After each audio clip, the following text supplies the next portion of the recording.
हम लोग संख्यात्मक अभियोगिता बुक के बारे में बात करेंगे। इससे पहले फॉर्मूला देख लिए थे और सबसे पहले उदाहरण देखेंगे संख्यात्मक अभियोगिता बुक के बारे में, और उसकी जो उदाहरण है उदाहरण को देखते हुए चलेंगे और फिर हम एक्सरसाइज को देखेंगे। तो आइए उदाहरण नंबर फर्स्ट हम लोग डिस्कस कर चुके हैं 4 तक और आगे बात करेंगे उदाहरण नंबर 5।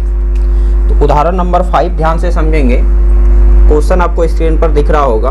2 वर्गों की परिमिति क्रमशः 40 सेंटीमीटर 32 सेंटीमीटर है और इस वर्ग की परिमिति क्या होगी जिसका क्षेत्रफल इन दोनों वर्गों के क्षेत्रफल के अंतर के बराबर है। तो ध्यान से समझेंगे।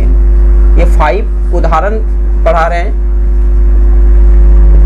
उदाहरण, तो उदाहरण में देखेंगे 5 नंबर में हमारा क्या दिया है कि 2 वर्गों का परिमाप दिया है। मान के चलिए कि पहला वर्ग का परिमाप ये 4a1 कर देते हैं और ये हमारा कितना है 40 है। दूसरा वर्ग का परिमाप क्या होता है 4a और ये कर दिए a2 और यहाँ पर लिख दिए कितना 32 है। ठीक, तो अब यहाँ पर बात करेंगे कि यहाँ से a1 की वैल्यू हमारा निकल के आ जाएगा 10, ये कट जाएगा 10 टाइम में, और यहाँ से ये 4 से कट जाएगा 8 टाइम में, तो क्या आ जाएगा a2 की वैल्यू निकल के आ गया 8।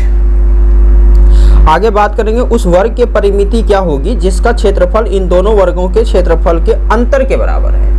अब यहाँ पर बात करें कि क्षेत्रफल फर्स्ट माइनस क्षेत्रफल सेकंड जो है ये दोनों के अंतर के बराबर है एक दूसरा क्षेत्रफल। ठीक है, तो अब यहाँ पर बात करेंगे कि इसका क्षेत्रफल क्या होता है साइड स्क्वायर और इसका क्या होता है, तो a1 का स्क्वायर कर देंगे और ये हमारा a2 का स्क्वायर हो जाएगा। तो अब यहाँ पर बात करेंगे कि a1 का स्क्वायर इज इक्वल टू हो जाएगा कितना 10 स्क्वायर और माइनस 8 का स्क्वायर, तो a square is equal to हो जाएगा 10 का स्क्वायर कितना 100 माइनस 34 देंगे और ये माइनस करने से 36 आ जाएगा। अब बताइए ये स्क्वायर हटेगा तो क्या आ जाएगा, रूट आ जाएगा। स्क्वायर हटेगा तो रूट आ जाएगा और a की वैल्यू हमारा निकल के आएगा 6। अब यहाँ पर क्वेश्चन क्या पूछा, तो 2 वर्गों के उस वर्ग की परिमिति क्या है, तो उस वर्ग का परिमिति निकालना है। तो अब यहाँ पर वर्ग की परिमिति, तो परिमाप निकाल लीजिए क्या होता है 4 इंटू साइड होता है, तो 4 इंटू साइड तो क्या आ जाएगा 4 into 6 is equal to 24 centimetre. ठीक है, यहाँ तक क्लियर होगा। ये हमारा आंसर निकल चुका है, इसको नोट करते चलेंगे। क्वेश्चन नंबर 6 देखेंगे।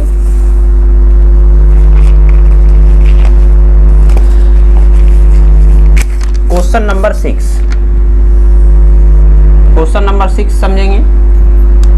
क्वेश्चन स्क्रीन पर दिख रहा होगा, उसको पढ़ेंगे तब तक। एक कमरा 5 मीटर और 44 सेंटीमीटर लंबा तथा 3 मीटर 74 सेंटीमीटर चौड़ा है।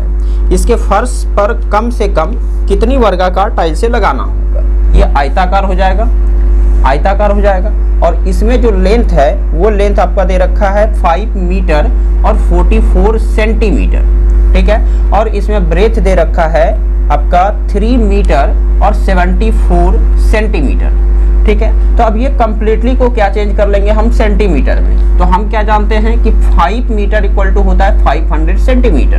तो 500 सेंटीमीटर तो 500 प्लस 44 तो कितना हो जाएगा 544 सेंटीमीटर। उसके बाद उसी तरह से 3 मीटर इक्वल टू 300 मीटर, तो 300 metre plus 3 centimetre plus 74 centimetre is equal to 374 centimetre. ये कंप्लीटली हो गया। अब यहाँ पर बातों को समझेंगे कि वर्गाकार टाइल्स लगाना है, और वर्गाकार टाइल्स का ये मतलब हुआ कि अगर हम घरों में टाइल्स जो भी टाइल्स यूज करेंगे वो टाइल्स क्या होगा कि वो पूरी कंप्लीटली इसको डिविजिबल करता हो। ठीक है, वो क्या हो कि फिक्स हो जाए कि अगर हम इतना बड़ा वर्गाकार टाइल्स लगा रहे हैं तो कहीं पर कटिंग पीस नहीं होना चाहिए, वो कंप्लीटली उसको भर दें। तो अब यहाँ पर इस स्थिति में हम क्या करते हैं कि ये दोनों का क्या निकालते हैं HCF निकालते हैं, HCF। ठीक है, तो दोनों का HCF आप निकाल लीजिएगा। HCF निकालिएगा तो HCF निकालने के लिए आप लोग अच्छे से पता होगा, इसका HCF हो जाएगा 34। तो इसका मतलब हुआ कि ये जो वर्ग की भुजा है ये वर्गाकार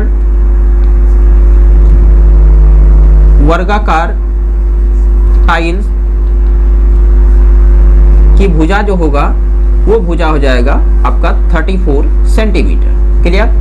अब यहाँ पर क्या करना है हमको, तो हमें निकालना है टाइल्स की संख्या, टाइल के संख्या। टाइल्स की संख्या निकालना है तो इसका मतलब क्या हो जाएगा, तो हम करेंगे लेंथ इंटू ब्रेथ कमरे का, और इसका क्या हो जाएगा, तो इसका भी क्षेत्रफल लेंगे, किसका, वर्गाकार टाइल्स का क्षेत्रफल लेंगे। जिस तरह से हमने कमरे का क्षेत्रफल लिया उसी तरह से हम क्या करेंगे, वर्गाकार टाइल्स का क्षेत्रफल लेंगे। तो टाइल्स का क्षेत्रफल क्या हो जाएगा, साइड स्क्वायर हो जाएगा, मतलब भुजा square.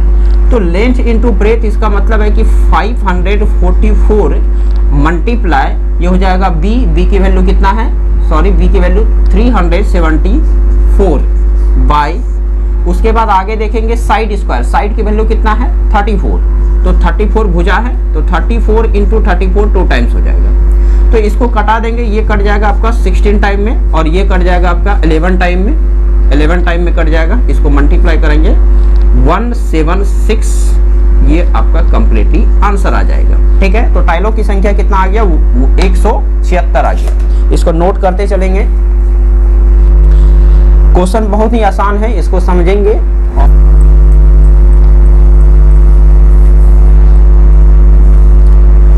Question number 7 number question समझिएगा।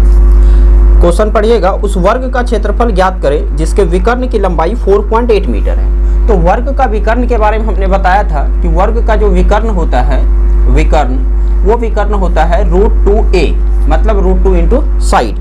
तो पूछा कि उस वर्ग का क्षेत्रफल क्या होगा। तो आप एक बात जानेंगे कि ये जो वर्ग है, वर्ग का ये डायगोनल है, विकर्ण जिसको कहते हैं। तो विकर्ण इक्वल टू होता है √2a। ठीक है, तो अब थोड़ा सा हम क्षेत्रफल को समझेंगे। बोलेंगे सर इसका क्षेत्रफल तो होता है साइड स्क्वायर या तो फिर भुजा स्क्वायर। तो क्या इसके क्षेत्रफल दूसरा कोई बन सकता है, जरूर बन सकता है। अब ध्यान से समझेंगे, इसको हम लिख सकते हैं 1/2 इंटू विकर्ण का स्क्वायर। इस चीज को समझेंगे कि कैसे हम विकर्ण का स्क्वायर लिख सकते हैं। ठीक है, तो विकर्ण का स्क्वायर किस तरह से हम लिखेंगे, ध्यान से समझेंगे इस बात को कि अगर इसको सॉल्व करें 1/2 और विकर्ण क्या है √2a है, तो √2a ये हो जाएगा स्क्वायर। ठीक है, तो यहाँ पर क्या हो जाएगा 1/2, √2 का स्क्वायर क्या होता है 2 होता है, और a का स्क्वायर हो जाएगा a स्क्वायर। तो ये 2 हमारा क्या होगा, 2 कंप्लीटली कैंसिल हो जाएगा और बचेगा a स्क्वायर। इसका मतलब ये हुआ सर कि हम इसको ऐसा लिख सकते हैं कि क्षेत्रफल जो होगा, वर्ग का क्षेत्रफल, वो हाफ इंटू मतलब 1/2 गुने विकर्ण का स्क्वायर हो सकता है। ये तो आप दूसरे मेथड से भी उसको बना सकते हैं। तो यहाँ समझेंगे, हमें निकालना है वर्ग का क्षेत्रफल। तो क्षेत्रफल बराबर अभी हमने जस्ट पढ़ा कि विकर्ण हमें दे रखा है क्वेश्चन में 4.8 दे रखा है, 4.8 मीटर। ठीक है, क्षेत्रफल क्या होता है, हाफ इंटू विकर्ण का स्क्वायर। हाफ इंटू क्या होता है, विकर्ण का स्क्वायर। तो विकर्ण हमारा कितना है 4.8 मीटर और ये हो गया स्क्वायर। इसको 2 टाइम्स लिख देंगे, 1/2 मल्टीप्लाई 4.8 इंटू 4.8। इसको कटा देंगे, यहाँ से 2.4 टाइम्स में कट जाएगा। इसको मल्टीप्लाई करेंगे तो मल्टीप्लाई आप लोग कर लेंगे। ठीक है, कितना 2.4 मल्टीप्लाई 4.8 और ये आपका क्या होगा, ये आपका आंसर आ जाएगा। ठीक है, नेक्स्ट क्वेश्चन आपको स्क्रीन पर दिखेगा, क्वेश्चन नंबर 8। ध्यान से समझेंगे, बहुत ही इजी वे में बनेगा, आप इसको नोट करते चलेंगे। दो वर्गों के विकर्णों की लंबाई का अनुपात 2:5 है। इन वर्गों के क्षेत्रफलों का अनुपात क्या होगा। तो ध्यान से समझिए, अभी हमें विकर्ण का अनुपात दे रखा है 2:5। कितना दिया है 2:5। तो अब हमें निकालना है क्षेत्रफल का अनुपात क्या होगा। ध्यान से समझेंगे इस बात को। तो हमने अभी जस्ट पढ़ा सर कि क्षेत्रफल जो होता है वो हाफ टाइम्स इंटू डायगोनल के स्क्वायर के बराबर होता है। ठीक है, तो डायगोनल के स्क्वायर के बराबर होता है, तो इसका मतलब हुआ कि जब हम रेशियो निकालते हैं तो इस कांस्टेंट टर्म का कोई भी रोल नहीं होता है। तो अब यहाँ पर बात करें कि अगर सपोज दैट डायगोनल का स्क्वायर, हमारे पास डायगोनल का स्क्वायर a और b है, यहाँ समझेंगे इस बात को, और हमें एरिया का स्क्वायर निकालना है। तो एरिया हम बोलेंगे सर हाफ तो होता है कांस्टेंट टर्म, इसे तो कुछ नहीं करते हैं तो केवल हम d स्क्वायर पर काम करेंगे। तो तो इसका स्क्वायर कर देंगे ए स्क्वायर और ये हो जाएगा बी स्क्वायर। कहने का मतलब है कि डायगोनल का अनुपात अगर ए अनुपात बी दिया है तो क्षेत्रफल का अनुपात क्या हो जाएगा, एरिया का, वो हो जाएगा ए स्क्वायर बी स्क्वायर। तो इसको कहीं नोट कर लेंगे ध्यान से। अब यही रूल को यहाँ पर फॉलो करेंगे। क्या हम जानते हैं कि अगर विकर्ण की वैल्यू इतना है तो क्षेत्रफल क्या होता है, उन्हीं का स्क्वायर होता है। तो ये हो जाएगा 2 का स्क्वायर और ये हो जाएगा 5 का स्क्वायर। इसका मतलब इसको कह सकते हैं कि 2 का स्क्वायर 4 और ये 25 इसका करेक्ट आंसर हो जाएगा। ठीक है, तो बहुत ही इजी वे में बन गया, आसानी से समझ सकते हैं क्वेश्चन नंबर 8 को। चलिए तो नेक्स्ट क्वेश्चन बात करेंगे, क्वेश्चन नंबर 9। तब तक इसको नोट करेंगे।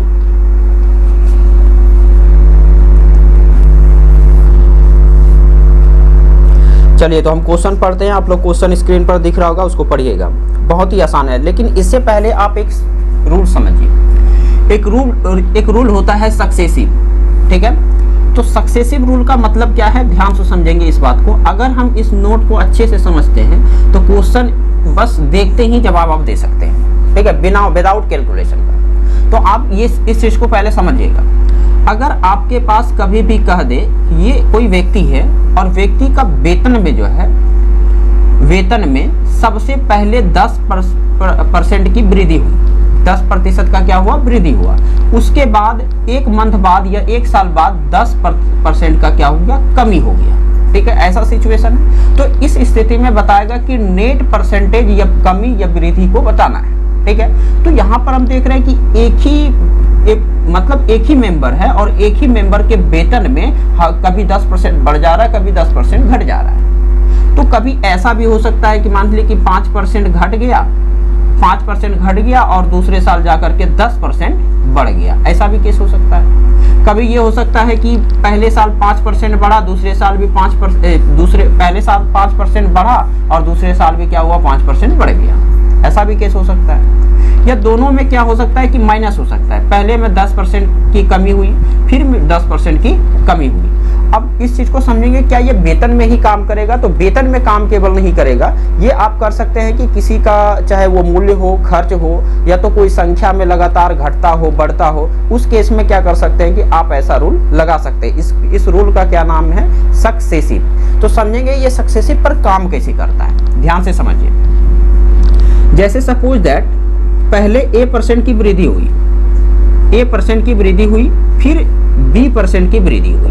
ठीक है, तो ये लिख दिए। उसके बाद यहाँ रूल कहता है कि यहाँ पर प्लस इंटू प्लस प्लस होता है।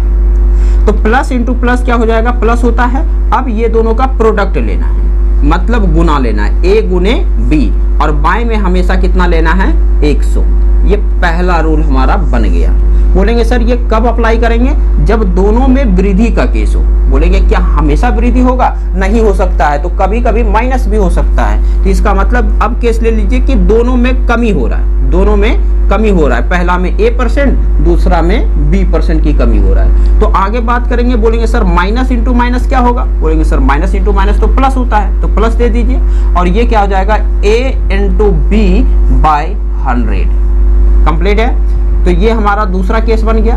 तीसरा केस समझिएगा क्या बनेगा। बोलेंगे सर दो केस तो बता दिए, एक में हुआ दोनों के केस में वृद्धि हो रहा है, एक केस में दोनों में माइनस हो रहा है, कमी हो रहा है। तो एक केस में ऐसा भी तो हो सकता है कि पहले में बोलेंगे सर बढ़ गया और दूसरे में घट गया। तो अब प्लस इंटू माइनस क्या हो जाएगा, तो प्लस इंटू माइनस तो माइनस होता है, तो यहाँ पर देंगे माइनस और दोनों का क्या लेंगे, गुना। तो A गुना B बाई कितना, 100। तो ये थर्ड केस बना। बोलेंगे सर अब ये बताइए और एक केस बन सकता है, बोलेंगे कौन सा, तो पहले में कमी हो जाएगा, दूसरे में वृद्धि हो जाएगा। तो पहले में कमी और दूसरे में वृद्धि, ये कंप्लीटली हो गया। अब माइनस इंटू प्लस क्या होता है, माइनस होता है, तो लिखेंगे A गुने B बाई कितना हो जाएगा, 100। ये हमारा कंप्लीटली 4 केस बन गया। तो सक्सेसिव में टोटल 4 केस ही बनता है, इससे ज्यादा केस नहीं बन सकता है। और इसको याद नहीं करना है, बिल्कुल भी याद नहीं करना है, बस केवल थॉट्स लगाना है कि यहाँ पर प्लस था, यहाँ भी प्लस था, तो प्लस इंटू प्लस क्या हो जाएगा, प्लस, और दोनों का क्या करना है, समझिए कि इसको आप इंटू कर रहे हैं ना, तो इसको भी इंटू कर देना है, बस यही थॉट्स रखना है। ये माइनस है, ये माइनस है, तो माइनस इंटू माइनस क्या होता है, प्लस होता है। बोलेंगे सर ये प्लस कैसे आया, इंटू करके, तो A और B को भी इंटू कर दीजिए, बाय में 100 लगा दीजिए। तो यही सारा प्रोसीजर है, तो इसको आप नोट कर लेंगे। ठीक है, इससे बहुत सारा क्वेश्चन बनता है, काफी आसान कर देता है क्वेश्चनों को। नेक्स्ट हम बात करेंगे क्वेश्चन नंबर, हम बात कर रहे थे क्वेश्चन नंबर लाइक 8 तक हो चुका था, 9 क्वेश्चन नंबर 9 को देखेंगे। चलिए उम्मीद करते हैं कि यहाँ तक समझ गए होंगे। चलिए तो सक्सेसिव रूल लगाते हैं क्वेश्चन नंबर आपका 9 में। 9 पढ़िएगा, स्क्रीन पर क्वेश्चन आपको दिख रहा होगा। एक वर्ग की प्रत्येक भुजा की लंबाई 25% वृद्धि कर दी। क्या बोला? एक वर्ग के प्रत्येक भुजा की लंबाई में 25% वृद्धि कर देने पर इसके क्षेत्रफल में कितना प्रतिशत की कमी आएगी? तो देखिएगा क्वेश्चन नंबर 9 क्या बोला कि सर भुजा में, वो प्रत्येक भुजा में कितना कर रहा है? 25% की वृद्धि कर रहा है। 25% की क्या कर रहा है? वृद्धि कर रहा है। तो अब बोलेंगे इसके क्षेत्रफल में क्या कमी आएगा? तो बोलेंगे सर क्षेत्रफल जो होता है वो होता है भुजा स्क्वायर। क्षेत्रफल जो होता है भुजा स्क्वायर, या तो हम लिख सकते हैं भुजा गुना भुजा, भुजा गुना भुजा। तो बोलेंगे सर इसका मतलब ये हुआ प्रत्येक भुजा की बात कर रही है, तो प्रत्येक भुजा का ये मतलब हो गया कि पहले में सर 25% बढ़ेगा और दूसरे में भी कितना बढ़ जाएगा? 25% बढ़ेगा। तो इसको एक पूरा प्रोसीजर से समझेंगे ताकि बनाने में आसानी हो। तो अब बोलेंगे सर ये भी प्लस है, ये भी प्लस है। अब इसमें 4 में बताइए कौन सा रूल लगेगा? तो बता सकते हैं कि कौन सा रूल लगेगा? तो रूल नंबर हमारा फर्स्ट लगेगा कि ये क्या है कि plus plus plus, plus into plus क्या होता है? प्लस होता है, दोनों का प्रोडक्ट लेना है, बाय 100 देना है। ठीक है, तो ये इजी वे में समझ सकते हैं। तो आइए, तो हमें एरिया में क्या परिवर्तन आएगा? तो एरिया में बोलेंगे सर ये 25% है। अब परसेंटेज का यूज करना यहाँ जरूरी नहीं है, परसेंटेज समझ लिए है कि यहाँ भी आपका परसेंटेज लगेगा। ये सारे में परसेंटेज दे सकते हैं आप, सारे में परसेंटेज नोट कर सकते हैं। आइए, तो ये 25% हुआ। आप समझ रहे हैं कि ये परसेंटेज में है ही, ये 25% हुआ। प्लस इंटू प्लस प्लस होता है। 25 इंटू 25 बाई कितना हो जाएगा? 100। तो अब इसको प्लस कर दीजिए, 25 50 हो गया। अब यहाँ देखिए 25 इंटू 25 होता है 625, और 625 को 100 से डिवाइड दीजिएगा तो आ जाएगा 6.25। ठीक है, तो अब इसको क्या करना है? प्लस कर देना, दिया आ जाएगा 56.25%। अब ये हो गया आपका कंप्लीट आंसर। चाहे वो पूर्णांक में दे सकता है, अगर पूर्णांक में देगा 56.1/4%। ठीक है, आप दोनों में से कोई आंसर नोट कर सकते हैं। चलिए, आई होप कि यहाँ तक क्लियर होगा, नोट करते चलेंगे। तो आगे हम क्वेश्चन नंबर देखेंगे, क्वेश्चन नंबर 10। इसको साफ कर देते हैं।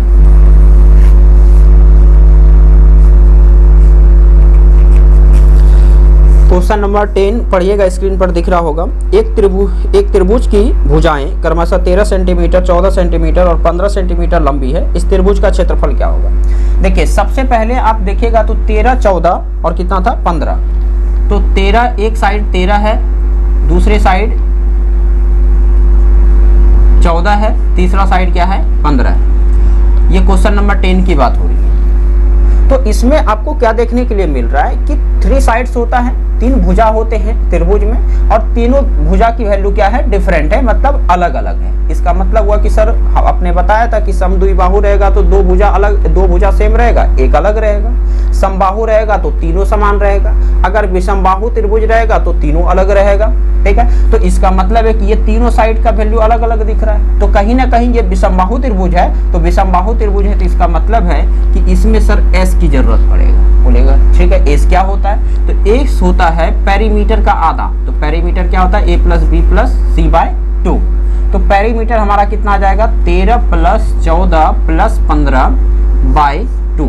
तो ये कंप्लीटली इसको कर लेंगे, आ जाएगा कितना?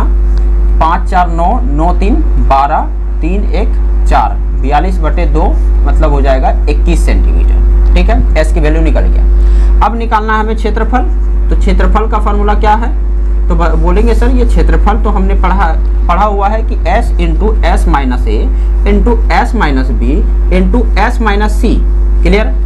उसके बाद देखेंगे s की वैल्यू पुट करेंगे तो s हमारा 21 है, ये हो जाएगा 21 माइनस 13, फिर ये हो जाएगा 21 माइनस 14, ये हो जाएगा 21 माइनस 15। क्लियर? फिर इसको माइनस कर देंगे, तो माइनस करेंगे तो कितना आ जाएगा? 21 मल्टीप्लाई, ये हो जाएगा 8, और इसको मल्टीप्लाई करेंगे तो ये आ जाएगा 7, इसको मल्टीप्लाई करेंगे माइनस करेंगे तो आ जाएगा 6। क्लियर? तो अब यहाँ पर देखना है कि कैसे ये बाहर होगा। ठीक है, तो सारा वैल्यू करेक्ट होना चाहिए। 13 13 14 और 15 है, 13 14 और 15 है। ठीक है, चलिए यहाँ पर समझते हैं। तो इसका फैक्टर कैसे निकालें, ध्यान दीजिएगा। बोलेंगे सर 21 को 7 इंटू आप 3 लिख सकते हैं, बिल्कुल लिख सकते हैं। 8 को 4 इंटू 2 लिख सकते हैं, बिल्कुल लिख सकते हैं। 7 को 7 रहने दीजिए और 6 को 3 इंटू 2 लिख दीजिए, यहाँ तक कोई दिक्कत नहीं, कोई परेशानी नहीं होना चाहिए। बात करें कि सर जब 2 सेम रहता है तो 2 7 है तो 1 7 बोलेंगे बाहर हो गया। 3 2 को दिख रहा है तो 1 3 बाहर हो गया।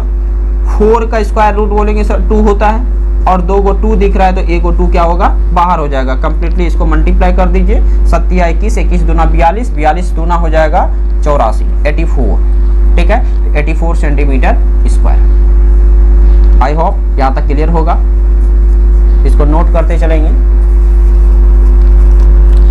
आगे हम एग्जाम्पल नंबर बात करेंगे 11।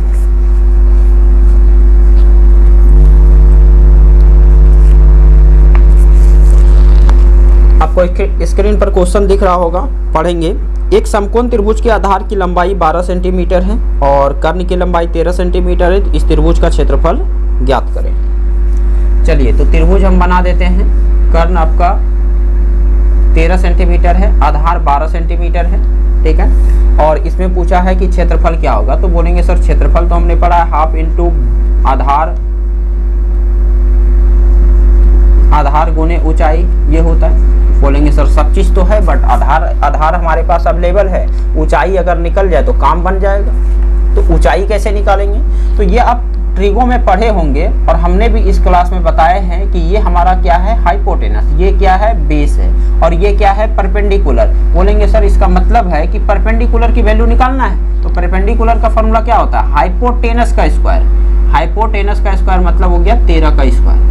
बेस का स्क्वायर का मतलब हो गया 12 का स्क्वायर। 13 का स्क्वायर कितना हो जाएगा 169, 12 का स्क्वायर 144 और इसको माइनस करिए 25 का स्क्वायर रूट 5। बोलेंगे सर बात बन गया 5, ये निकल चुका है। अब आगे बात करेंगे एरिया 1/2 मल्टीप्लाई आधार की वैल्यू कितना है 12 सेंटीमीटर और ऊंचाई की वैल्यू कितना निकल जाएगा 5 सेंटीमीटर। बोलेंगे सर इसको कटा दीजिए, 6 टाइम में कट जाएगा, 6 5 जा 6 5 कितना होता है 30 सेंटीमीटर स्क्वायर। कंप्लीटली आंसर है। ये बहुत ही आसान है, आप इसको इजी तरीके से बना सकते हैं, बहुत ही आसान है। आइए हम आगे बात करते हैं क्वेश्चन नंबर 12। अच्छा सॉरी, ये क्वेश्चन नंबर 11 है, यहाँ नंबर नोट कर।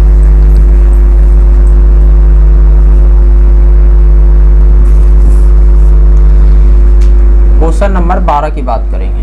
क्वेश्चन नंबर 12 में क्या दे रखा है कि एक त्रिभुजाकार खेत है जिसके आधार जो है ऊंचाई के 3 गुना है। एक त्रिभुजाकार खेत ले लिए, ठीक है, ये त्रिभुजाकार खेत है और त्रिभुजाकार खेत है जिसकी आधार ऊंचाई से 3 गुना है। तो बोलेंगे सर अगर ऊंचाई x है तो आधार इसका 3x हो जाएगा। उसके बाद आगे बात करें, इसमें टोटल, अब बातों को समझिएगा। सपोज दैट मान के चलिए कि एक खेत को जुतवाने में या तो फिर कटाई करने में या बोने के लिए अगर 10 रुपया खर्च होता है 1 मीटर, समझिएगा 1 मीटर स्क्वायर को जुताई करने में अगर 100 रुपया खर्च होता है, 100 रुपया खर्च होता है। अगर आपसे बोला जाए कि 10 मीटर स्क्वायर 100 मीटर स्क्वायर जो है हमें खेत जुताई करवाना है, तो इसका मतलब क्या हुआ कि 100 इंटू 100 हो जाएगा।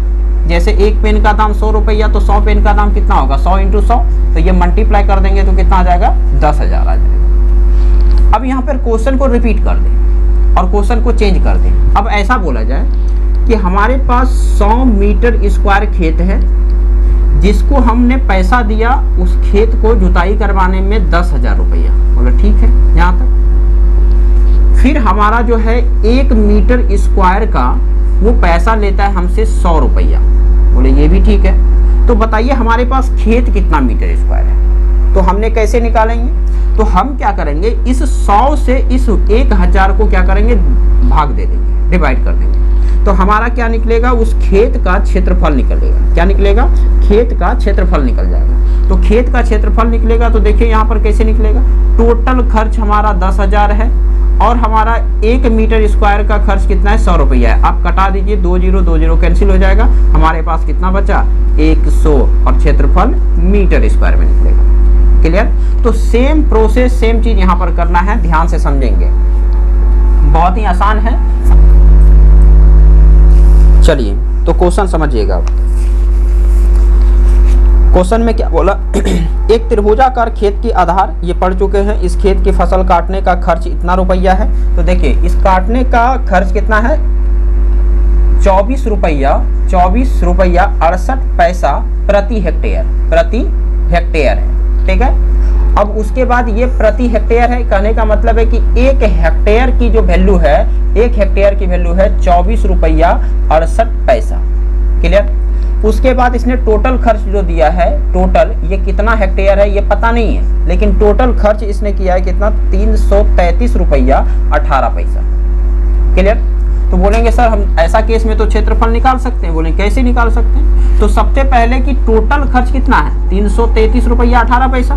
उसके बाद हमारा एक हेक्टेयर का कितना खर्च है, तो बोलेंगे कितना खर्च है, 24 रुपया आपका 68 पैसा, 24 रुपया 68 पैसा, ठीक है। तो अब यहाँ पर बात आई कि अब डेसिमल को यहाँ से रिमूव कर देंगे, और रिमूव कर देंगे तो हमारे पास डेसिमल रिमूव करने के बाद 33318 और ये 2468 आ जाएगा, ठीक है। तो यहाँ पर देखिए कि हमारे पास क्या तिगुना दिया है कि ऊंचाई दे रखा है, और ये आधार हमारा क्या है, तो आधार हमारा 3 गुना है। तो इसको डिवाइड दे दीजिएगा, डिवाइड देने के बाद 13.5 आ जाएगा, ठीक है। ये हो जाएगा कितना, मीटर स्क्वायर सेंटीमीटर स्क्वायर कर सकते हैं तो मीटर ही रहेगा। तो ये हमारा क्या निकल गया, एरिया निकल गया। अब बोलेंगे सर ये तो खेत का एरिया है, और खेत का एरिया क्या होता है, तो बोलेंगे सर खेत का जो ये एरिया है ना, ये एरिया आपका 1/2 गुना आधार गुने ऊंचाई होता है। बोले बिल्कुल करेक्ट है, ऊंचाई होता है। तो 13.5 मीटर स्क्वायर हो गया। आगे हम बात करें तो 1/2 आधार कितना है, तो 3x है, ऊंचाई कितना है, x है, इज इक्वल टू 13.5। अच्छा एक सेकेंड, यहाँ पर एक गलत हुआ है, ये आपका जो है हेक्टेयर में निकला, ये किस में निकला, हेक्टेयर में। तो हेक्टेयर को आपको बदलना होगा मीटर में, ठीक है, मीटर स्क्वायर में। तो ध्यान रखेंगे कि एक हेक्टेयर में जो होता है वो होता है 10,000 मीटर स्क्वायर, 10,000 मीटर स्क्वायर होता है, ठीक है। तो यहाँ पर क्या करेंगे, 13.5 को हमको क्या करना होगा, मीटर में बदलने के लिए बोलेंगे 10,000 से सर मल्टीप्लाई कर दीजिए, ये हमारा कंप्लीटली मीटर स्क्वायर में चेंज हो जाएगा। तो मल्टीप्लाई करेंगे, ये डेसिमल देखिए उड़ जाएगा, डेसिमल उड़ेगा, 1 0 कैंसिल, तो 30 यहाँ 135, तो यहाँ पर लिख देंगे 135 और 000, क्लियर। और ये हो गया हमारा मीटर स्क्वायर। बात आगे आती है, यहाँ पर लिखेंगे x इंटू एक्स हो जाएगा x स्क्वायर, 3 से इसको कटा दीजिए, ये कट जाएगा, 3 से कटेगा कितने टाइम में, तो 4 3 जा 12 और 45, ठीक है। तो यहाँ पर हमारा कितना आ जाएगा, ये 2 उधर जाके क्या होगा, मल्टीप्लाई हो जाएगा, तो x स्क्वायर इक्वल टू हो जाएगा 45,000 multiply 2 metre square, x equal to हो जाएगा 90,000, क्लियर, 90,000। तो अब यहाँ पर x की वैल्यू स्क्वायर रूट जाएगा, तो कितना आ जाएगा 90,000, और 90,000 का स्क्वायर रूट क्या हो जाएगा, 300 मीटर, ठीक है। तो x की वैल्यू क्या निकला, 300 मीटर, यहाँ समझेंगे। तो हमें तो बोला गया है कि लंबाई दीजिए, सॉरी ऊंचाई, तो ऊंचाई निकाल दीजिए। ऊंचाई बोलेंगे सर x है, बिल्कुल ठीक है। तो x की वैल्यू कितना निकला, 300 मीटर, तो ये हो गया 300 मीटर, क्लियर। अब उसके बाद बोला आधार बताइए, तो आधार भी बता देंगे, कितना है, 3x है, तो 3x 3 इंटू कितना, x की वैल्यू 300 मीटर, तो ये कितना आ जाएगा 900 मीटर। बिल्कुल यहाँ तक बहुत इजी वे में इसको बना दिए हैं और आसान से समझ सकते हैं, ठीक है। चलिए तो इसको नोट करते चलेंगे, आगे क्वेश्चन नंबर 13 पर बात करेंगे, उससे पहले इसको नोट कर लेंगे।